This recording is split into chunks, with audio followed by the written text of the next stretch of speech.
기본적으로 기질적으로 불안이 높은 친구라면 당연히 한 번으로 안 되고 몇 번 해보고도 계속 불안할 수가 있어요. 네. 너 연습한 건데 왜 계속 불안해하니? 어제도 연습했잖아. 괜찮다고 했잖아. 걱정하지 마. 이러면은 오히려 이제 위로와 위안을 주려고 한 말이 아이들에게는 부담이 될 수도 있어요.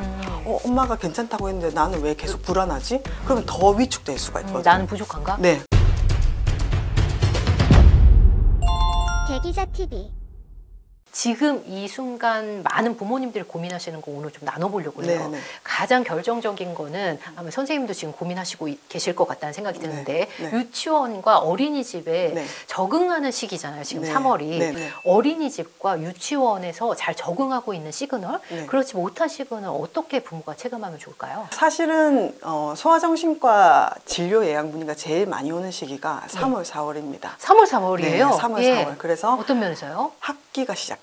네네. 그래서 아이들에게도 이 적응하는데 어려움이 많은 시기고 이와 더불어서 이제 아이와 부모님들이 걱정이 많아지는 시기인 거죠. 학년이 변하고 새로운 어린이집에 들어가고 유치원에 들어가는 게 사실은 우리 되게 옛날 일이긴 하지만 이 아이들한테는 굉장히 큰 일이거든요. 새로운 세계가 열리는 거고 예. 굉장히 큰 낯선 세계. 네, 예, 사회로 발을 들이는 네네, 거기 때문에 아이들한테는 적응하는데 당연히 어느 정도의 스트레스는 있을 수밖에 없습니다. 네네. 유치원을 내가 미리 골라가지고 최적의 환경을 세팅해서 보내겠다. 이거는 사실 저는 좀 불가능하지 않을까 싶어요. 어느 정도 뭐 우리 아이가 낯가림이 좀 있고 적응하는데 시간이 오래 걸린다. 이런 친구라면 너무 대규모보다는 좀 소수의 인원이 있는 어린이집이나 유치원을 고르겠다. 예. 이 정도는 굉장히 현명한 선택이라고 생각을 네네, 합니다. 네. 그런데 우리 아이가 정말 스트레스를 1도 받지 않았으면 좋겠다. 이런 마음으로 고르다 보면은 예. 갈 데가 없고 네. 또 그런 적응에 대한 기대치가 너무 높으면 또 불안감도 같이 높아지고 또 그로 인한 스트레스도 부모뿐만 아니라 아이도 같이 갖게 되는 거죠. 그러면 선생님 어린이집이나 유치원 보내기 전에 네. 이렇게 낯선 환경이 이제 앞으로 펼쳐질 거야. 네. 이런 얘기를 해주는 거는 도움이 별로 안 될까요? 그건 도움이 되죠. 도움이 돼요? 네네. 예. 어린이집을 처음 보내는 시기는 사실 더 빨라지죠. 천차만별이죠. 네, 천차만별이고 뭐 아이가 이해를 못할 수도 있고 근데 유치원 정도가 되면은 보통의 아이들은 이제 새로운 곳에 간다는 거를 알고 있잖아요. 근데 항상 기대 반 걱정 반이 같이 그렇겠죠. 있습니다. 그래서 간단한 정도로 새로운 곳에 대해서 알려주고 또 미리 한번 가보고 이렇게 이제 아이한테도 마음의 준비를 할 수 있게 그리고 이제 유치원 가는 시기가 5세, 6세 이 정도가 될 텐데 네네. 그 시기가 되면 아이들이 또 본인 친구들도 있거든요. 예전 어린이집에서 친했던 친구들 그리고 내가 익숙한 친구들 근데 그 친구들이랑 헤어지고 또 새로운 친구를 만나는 것에 대한 또 부담감도 같이 있겠죠. 있어요. 네네. 그래서 그런 것에 대해서 충분히 얘기를 해주고 다뤄주는 것은 필요합니다. 근데 이제 만약에 거기서 우리 아이는 좀 더 새로운 곳이나 낯선 곳에 대한 긴장이나 두려움이 큰 친구라고 하면은 그것에 대한 연습을 부모님이 같이 좀 해주시면 좋죠. 그게 일리가 뭐가 있을까요? 예를 들면은 이제 새로운 유치원에 미리 가본다든지 그리고 이제 집에서도 어떤 특정 상황에 대해서 같이 연습을 해본다든지 이건 초등학교 들어가는 친구들도 마찬가지예요. 그래서 초등학교 뭐 우리 예비 소집일 이런 거 가잖아요. 그래서 그런 걸 가보기도 하고 그 다음에 예비 소집일을 한번 갔다 오고 나서도 계속 불안한 친구들 같은 경우에는 집에서 역할놀이 같은 거 좀 하면서 아이랑 이제 함께 아이가 걱정될 만한 상황을 연습을 해주시는 거예요. 이런 것을 인지적 리허설이라고 하거든요. 인지적 리허설. 네. 실제로 이제 정신과 성인 정신과에서도 많이 쓰는 방법입니다. 이제 성인 같은 경우는 스스로가 뭐 새로운 직장에 들어가든지 새로운 낯선 상황에 간다든지 하면 미리 이제 머릿속으로 시뮬레이션 하는 거죠. 뭐 우리가 소개팅 같은 데 가기 전에도 무슨 말 할지 생각하는 면접도 것처럼 마찬가지고. 네, 면접도 마찬가지고 그런 걸 하는 것처럼 어린 친구들도 이걸 해주는데 스스로는 못하니까 부모가 같이 해주는 거죠. 근데 정말 중요한 거는 나는 다 해줬는데도 우리 애는 계속 불안해해요. 그럼 어떻게 해요? 하시는데 한 번으로 절대 되지 않습니다. 여러 그렇죠. 네. 기본적으로 기질적으로 불안이 높은 친구라면 당연히 한 번으로 안 되고 몇 번 해보고도 계속 불안할 수가 있어요. 그래서 부모님들은 기다려 주시는 게 필요하죠. 너 연습한 건데 왜 계속 불안해하니? 어제도 연습했잖아. 괜찮다고 했잖아. 걱정하지 마. 이러면은 오히려 이제 위로와 위안을 주려고 한 말이 아이들에게는 부담이 될 수도 있어요. 엄마가 괜찮다고 했는데 나는 왜 계속 불안하지? 연습했는데도 왜 입이 안 떨어지지? 그러면 더 위축될 수가 있거든요. 나는 부족한가? 생각? 네, 그런 생각까지도 들 수 있죠. 그래서 기본적으로는 아이에게 긴장될 수 있다. 네. 엄마도 긴장됐었다. 그리고 너무 긴장하면 말이 안 나올 수도 있어. 근데 너 말고 다른 친구들도 마음속으로는 긴장을 많이 하고 있을 거야. 그런 식으로 아이한테 많은 위안해주고 그리고 아이가 불안해하는 마음도 괜찮다고 많이 알려주시는 게 필요합니다. 이게 만약에 집에서는 이렇게 시간을 갖고 노력하는 부분이 있을 수가 있는데 네. 정말 우리 부모님들이 고민하는 그 순간은 네. 아이가 안 떨어져. 엄마한테 딱 붙어 있잖아. 안 가려고 하고. 그럼 이럴 때는 어떻게 대처하는 게 현명할까요? 사실 이 불안이 높은 아이들한테는 항상 불안이 높은 부모님이 함께 있는 경우가 있어요. 그래서 우리가 이거를 정신과적으로는 앵자이어티 파트너라고 하거든요.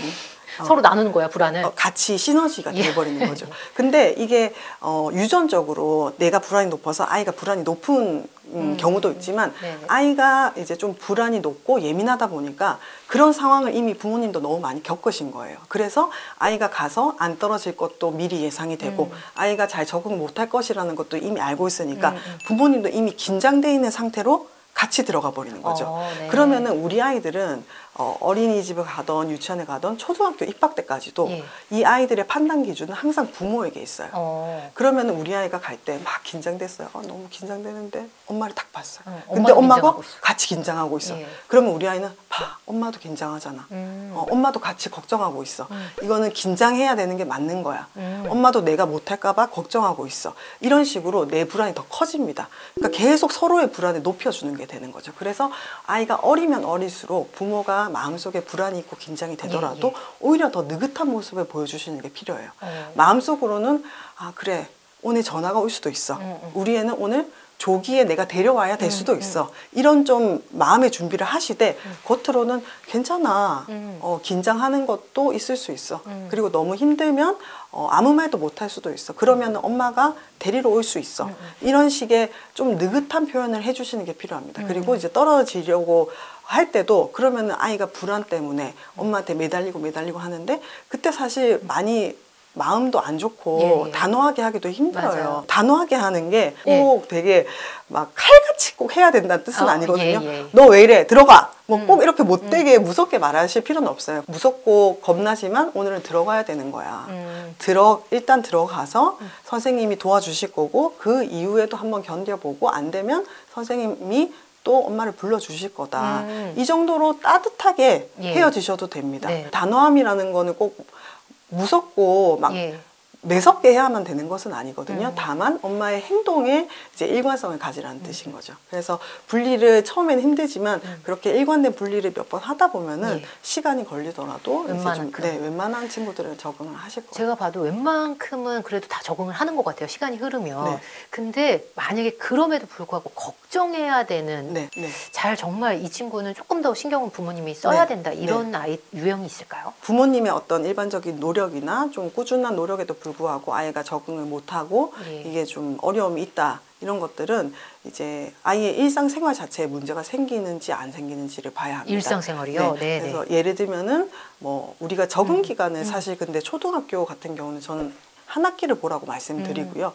유치원 같은 경우도 뭐 한 달에서 한 3개월 정도는 보라고 말씀을 드려요. 뭐 처음부터 자기 집처럼 엄청 잘 놀고 뭐 그런 것들을 기대하시는 분들은 없겠지만 그래도 한 달 정도면 갔다 오면 피곤해하고 좀 가기 싫다는 말도 할 수 있고 그렇습니다. 근데 만약에 아이가 뭐 예를 들어서 한 달 내내 화장실을 못 간다든지 아니면 뭐 잠자는 게 너무 수면의 질이 떨어졌다든지 아니면 식욕이 떨어지는 게 너무 지속돼서 체중이 빠진다든지 이런 식으로 아이가 잠깐의 어떤 스트레스나 일시적인 변화가 아니라 이런 스트레스나 아이의 변화가 한 달 이상 간다. 그리고 그것 때문에 아이의 실질적인 일상생활이나 발달에 저해가 간다. 그리고 이제 그것 플러스 부모가 아이에 대한 걱정 때문에 계속 예민해져 있는 상태로 내가 도저히 아이에게 어떤 걸 해줘야 될지 모르겠다. 이렇다고 하면은 사실 소아정신과를 방문을 해도 되는 거죠. 그래서 여기서 또 하나 제가 말씀드리고 싶은 거는 이 정도 가지고 소아정신과를 가도 될까? 그러니까요. 맞아요. 소아정신과는 진짜 좀 이상한 애들만 가는 게 아닌가? 문제 있는 애들만 소아정신과 가는 거 아닌가? 하다가 계속 시기를 늦춰서 되게 엄청나게 큰 일이 생겨야만 병원에 오시는 경우들이 있습니다. 근데 저는 그렇게 생각하지 않거든요. 소아정신과라는 곳은 내가 육아를 함에 있어서 육아의 길잡이 혹은 육아의 이정표를 찾기 위해서 오는 곳이라고 저는 생각을 합니다. 그래서 아이가 내가 일상적인 노력, 내가 스스로 생각해서 우리 아이를 도와주려고 노력을 하는데도 이게 잘 되고 있는지 모르겠다. 그리고 우리 아이도 내가 도와주는데도 불구하고 계속 어려움을 보인다 하면은 그것에 대한 도움을 얻으려고 전문가를 만나러 갈 수가 있는 거죠. 양극화네요, 선생님. 조금 우리 아이가 이런 인터넷 보고 문제 있는 거 아니야? 이렇게 쉽게 찾아오시는 분도 계시고, 아니면 정말 이 친구는 조금 여러 가지 관찰이 필요한데 그 시기를 놓치는 분도 계시고요. 정말 이렇게. 네, 진짜 맞는 말이에요. 그래서 진료실에서 정말 그걸 많이 느끼는데 병원에 많이 다니시는 분들은 뭐 굉장히 여러 군데를 똑같은 이제 아이의 문제에 대해서 많은 분들의 얘기를 듣고 싶어서 도장 찍기인가요? 네, 여러 군데를 다니시는 분들이 있는가 하면 또 한쪽에서는 병원에 오는 게 너무 두렵고 겁이 나서 너무 늦게 오시는 경우들이 있어요. 그래서 조금 이 부분이 아직까지는 저도 안타깝고 한계점이라고 생각합니다. 네, 선생님 주변에서 어린이집이나 유치원 언제 가야 되는지도 많이 물어보지 않으실까요? 저는 근데 이 질문은 정말 조심스럽게 대답을 해야 된다고 생각을 합니다. 그냥 어떤 특정 이론에 맞춰가지고 3년 전에는 절대 보내면 안 된다. 그 전에는 뭐 어떤 시기에는 꼭 보내야 된다. 이렇게 말하는 것보다는 각각의 가정의 상황과 아이들의 기질 그리고 이제 부모의 성향에 따라서도 너무 달라질 수 있는 얘기거든요. 부모가 너무 불안이 높으신 성향도 계시거든요. 그런 경우에는 아이를 오랫동안 본인이 데리고 계시는 경우도 있죠. 그러면 만약에 굉장히 부모님이 내가 5살 때까지는 무조건 애를 가정보육하겠다. 아이를 이제 5살 때까지 계속 이제 둘이서만 상호작용하고 이렇게 지내는 경우도 있어요. 근데 극단적으로는 이 친구가 6살에 유치원에 처음 갔을 때 이 사회적인 장면에서 적응하기가 상당히 어려울 수가 있는 거죠. 그러면 무조건 3살에는 유치원에 어린이집 보내야 되냐? 꼭 또 그렇지만은 않습니다. 그래서 저는 어린이집을 보내는 시기는 사실 언제 보내든 부모 마음은 불안해질 수밖에 없는 것 같아요. 그리고 아이도 어떤 시기에 보내든 그 어린이집이라는 새로운 기관에 적응하는데 시간이 걸릴 거고요. 그래서 각 가정의 상황에서 가장 현실적인 이제 시기를 고르시되 그 시기에 맞는 다른 것들, 예를 들면 그 시기에 너무 오래 보내지 않도록 노력한다든지 아니면 부모님이 꼭 보내야 되는 상황이라면 그 나머지 시간 동안에는 부모가 그래도 계속 아이를 케어를 하는 걸 노력을 한다든지 이런 식의 현실적인 상황을 좀 봐야죠. 해결책을 찾아가는 게 기본적으로 이제 우리가 애착 이론에서는 만 3세 이전 그리고 특히 이전. 이제 돌 이전까지는 주 양육자의 존재가 굉장히 중요합니다. 왜냐하면 이 아이들은 세상에 대해서 아직 잘 모르기 때문에 주 양육자를 통해서 세상을 배워나가는 시기이기 때문에 주 양육자가 옆에서 양적으로 질적으로 옆에 같이 있어주는 게 상당히 필요합니다. 근데 이거 제가 왜 이렇게 조심스럽게 말씀드리냐면 그러면은 돌 전에 어린이집 보낸 부모님들은 어떻게 해요? 그럼 그분들은 우리 아이는 애착이 안 돼. 애착이 안 되나? 그러면서 자책을 한다는 거죠. 요거는 돌 이전에 주 양육자의 역할이 중요한 것은 맞지만 돌 이전에 어린이집에 보냈다고 애착 형성이 무조건 안 된다 이 말은 아니라는 거죠. 그래서 저는 말씀드리는 게 만약에 이런 시기에 어린이집에 보냈다면 부모님께서 기억을 하실 거는 양적으로는 이 아이 옆에 많이 있어주지 못하더라도 질적으로는 주 양육자의 역할을 놓치지 마시라고 말씀드려요. 그 말은 하루에 뭐 4-5시간을 기관에 있어요. 그리고 또 한 3시간 정도는 뭐 조부모님이나 시터님이 봐주시고 나랑 있는 시간은 잠자는 시간과 나머지 한 4시간 정도밖에 안 된다. 그 4시간 중에서 내가 질적으로 이 아이하고 정말로 질적으로 높은 상호작용을 하시고 그리고 나머지 양적인 부분에 대해서는 계속 꾸준한 데이터를 모으셔야 돼요. 그래서 이 아이가 어린이집에서 뭘 하고 놀고 있는지 교사 선생님들한테도 듣고 또 집에서 시터님이나 조부모님이 돌봐주실 때는 그분들로부터도 데이터도 많이 얻고 그래서 항상 그런 양적인 부분을 채워나가려는 노력과 함께 질적인 부분을 계속 지켜나가려는 이런 노력을 하신다면 12개월 전에 기관에 보낸다고 하더라도 애착에 무조건 문제가 생기지는 않습니다. 커버가 될까요? 네, 커버됩니다. 네, 오늘 박소연 선생님과 함께한 이 시간이요, 정확한 의학 정보를 궁금해하시는 분들께 귀하게 다가갔을 것 같습니다. 장시간 함께해 주셔서 감사합니다.